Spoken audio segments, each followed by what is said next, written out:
I'm on the annual fishing trip with three of our classmates, and it's a reminder what a great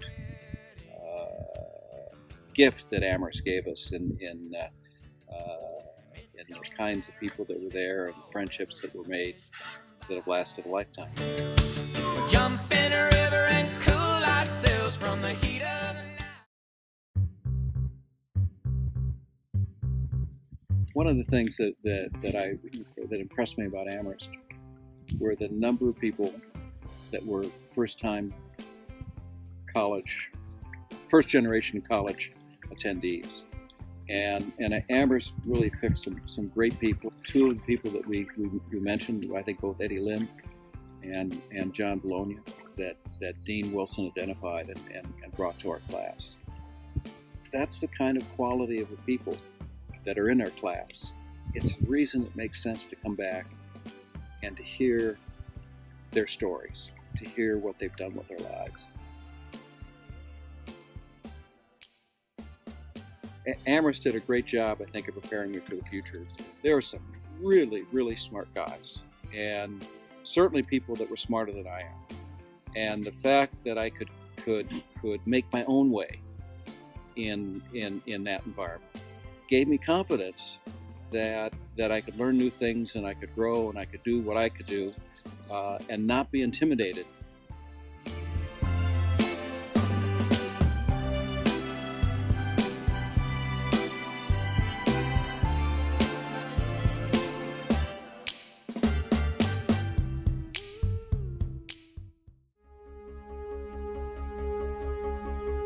Well, the story that I have with Peter Dorland is a great story.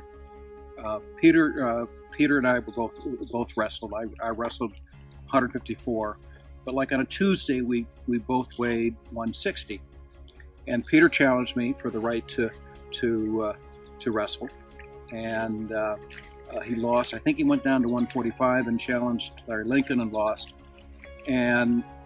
But there was a significant thing about the upcoming match. It was the Williams match, and Amherst had upset Wesleyan.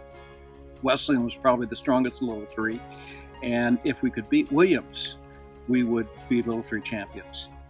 So at 137, we had Chris Thomas, but Chris had mono, and therefore was not able to wrestle. So Peter had talked to Scully and said that he wanted to wrestle 137. Because we were going to actually forfeit that match. So from Tuesday at 160, he had to lose 23 pounds to weigh in at 137 on Saturday morning.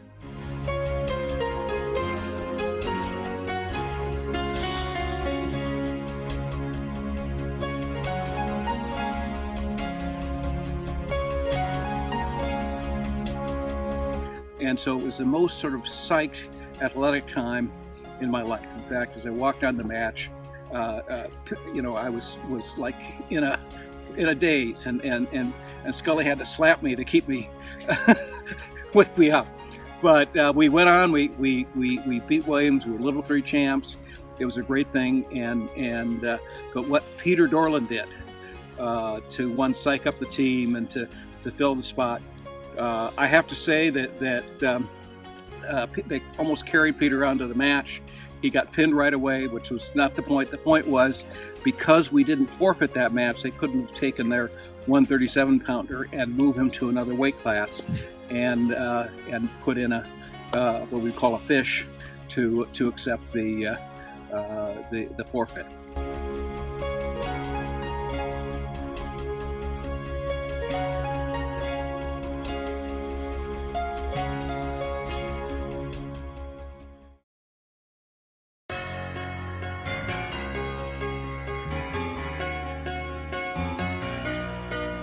The challenge I had when I arrived at our 25th reunion was my wife was still doing battle with cancer. And one of the things that I remember well is the support that all my classmates had in this.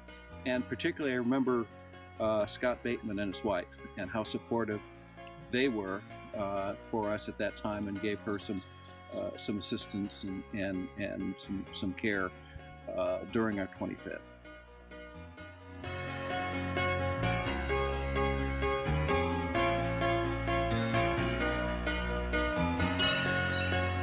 it's not just those people that I want to see. I want to see the people that I've lost touch with, that I've not had conversations with, or there are an awful lot of people in our class that have done interesting things, have overcome challenges, or done things in the personal or professional life that I want to hear about.